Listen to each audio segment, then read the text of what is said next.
morning, children. So far we discussed about the different rules and regulations mentioned in Dharma Shastra and Dharma Sutra. We talked about the different varnas, social differences in varna system and gender differences. Today we are going to discuss the last part of chapter 3, that is why Mahabharata is known as dynamic text. What is the historical importance of Mahabharata, its author and its date? After the completion of chapter 3, we will start with chapter 4. Chapter 4 is mainly about Buddhism, and the name of the chapter is Thinkers, Believers and Buildings. Children, in today's lesson, we'll be mainly focusing on the language and the content of Mahabharata, as we have taken the Mahabharata as a source of history to know about the social history of this period and how social norms must have developed. So we are going to talk about the language of Mahabharata. So if we see the language of the text, Mahabharata, we have seen it is mainly written in the Sanskrit, though there are versions in the other language as well. However, the Sanskrit which was used in Mahabharata is much simpler than that was used in Vedas. So that is why it's easy to understand. And we already said that though the basic of Mahabharata was written in the Sanskrit, but there are other verses written in other languages as well. And historians, they talk about the content of the Mahabharata can be divided into two broad heads. One section which contain the stories as known as narrative, and the section which contain the prescriptions about the social norms and designated as didactic. But if we see the division, there is no such strict division between didactic section and the narrative section. Didactic section include stories. At the same time, narrative often contains social messages. So that is why, children, we don't find this watertight differentiation. So historians agree that Mahabharata was meant to be a dramatic, moving story, that didactic portion were probably added later. So that is why we can say that there is no such differences between the narrative and didactic portion. And if we talk about the author and the dates of the Mahabharata, we do not know exactly when it must have started, how it must have started. So it is believed that originally the story was probably composed by the charioteer bards, who were known as Sutas, and who generally used to go with the Kshatriyas, that means king, to the battlefield, and they compose poem celebrating their victories and other achievements. So these compositions were circulated orally. So it is believed that initially the victory of the battle were composed by the charioteers bard, who were known as Sutas. So it is believed that orally this were earlier circulated. And then it was only from the 5th century BC, Brahmin took over the story and they began to write. And children, this is the same time when we talk about the chiefdoms which were coming up, like Kurus and Panchalas. And Mahabharata also is the story of the same family. So maybe this is the time when gradually the kingdom was coming up. So king wanted their history or their itias to be recorded systematically. That's why it is believed that maybe from this time onwards, this was written in a book form. But if we notice another phase, that is composition of texts between 200 BCE to 200 CE, this is the time when the worship of Vishnu was growing importance, and that is why in Mahabharata again we have an important figure, that was your Krishna, so who was identified as an incarnation of Vishnu.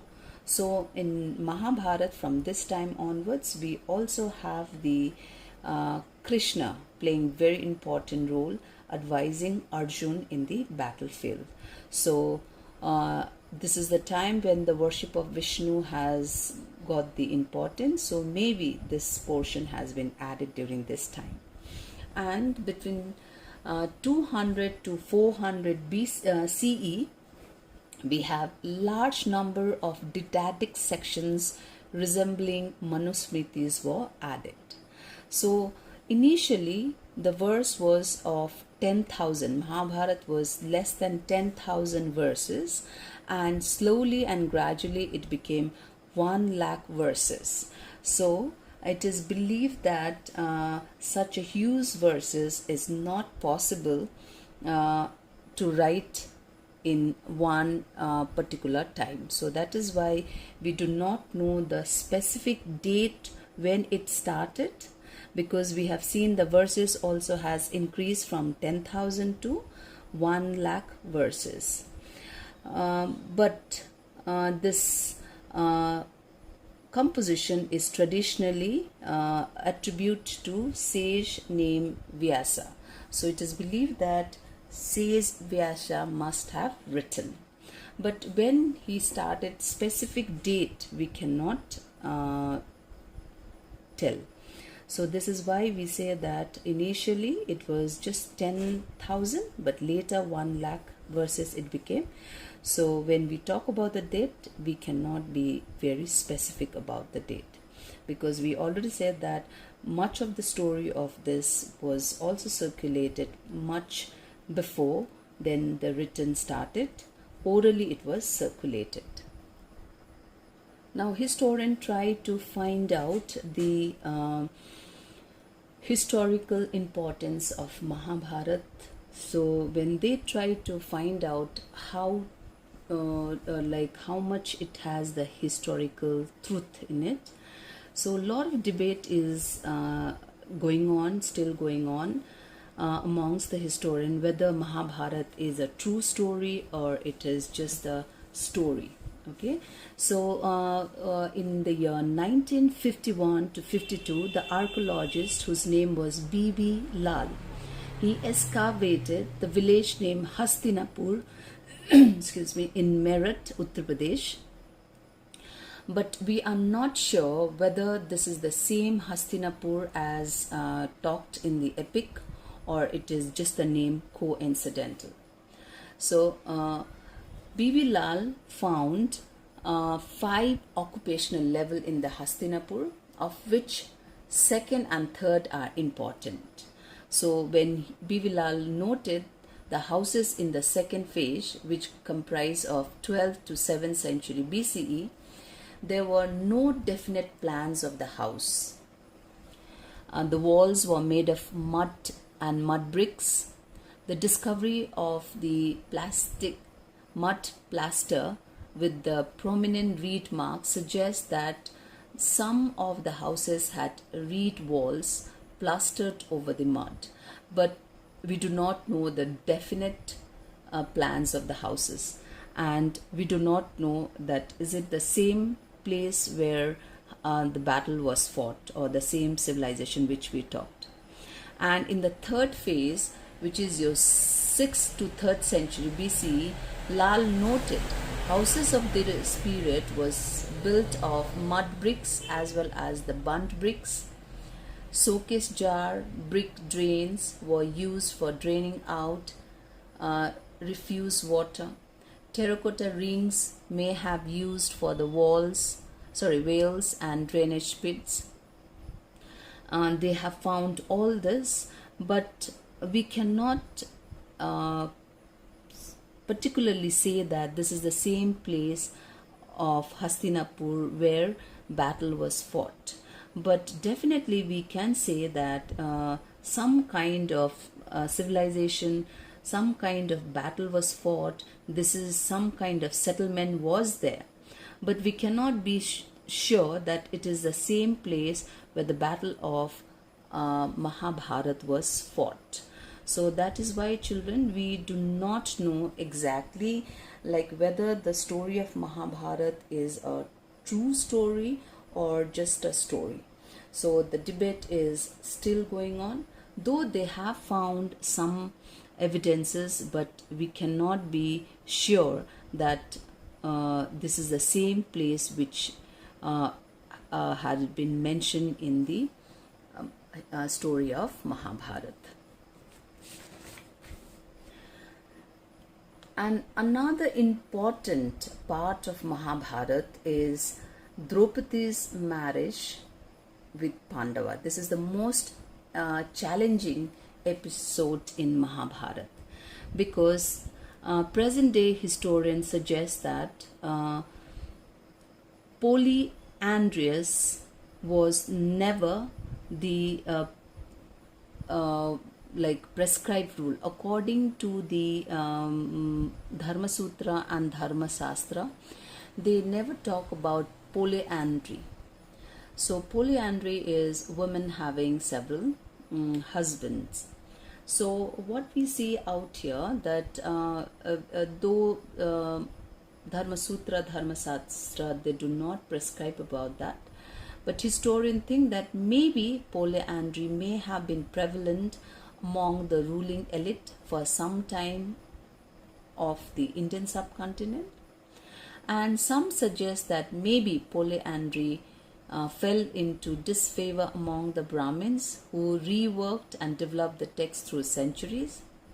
And some historians note that while the practice of polyandry may have unusual or undesirable from the Brahminical point of view, maybe it was prevalent in the Himalayan region. Some suggest that there may have been shortage of women during the wartime, so this might have led to polyandry. But we do not know exactly whether it was there or not. So this is also a very debatable question.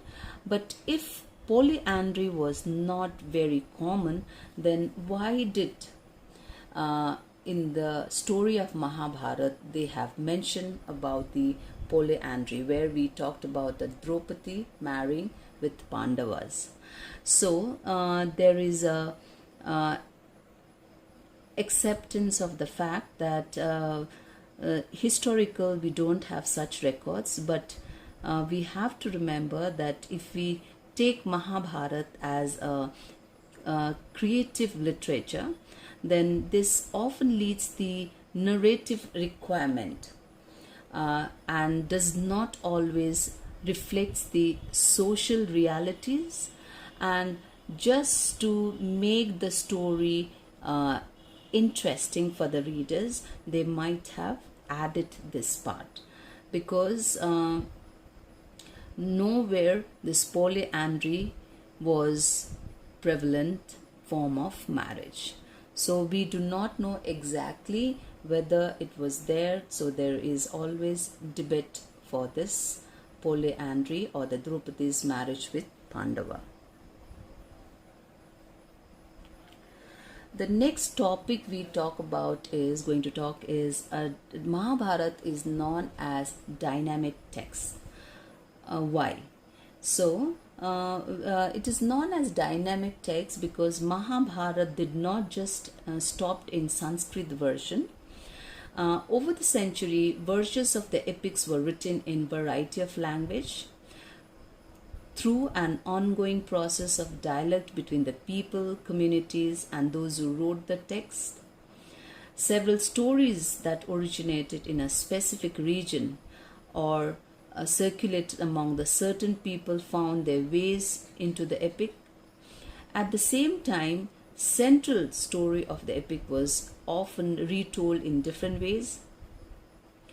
And the episode of Mahabharat is also sculptured and in the paintings, or also this story is also depicted in the sculptures and the paintings.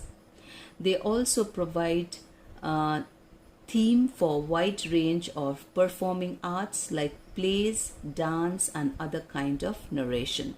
So that is why we cannot. That is why we can say that Mahabharat is a dynamic text.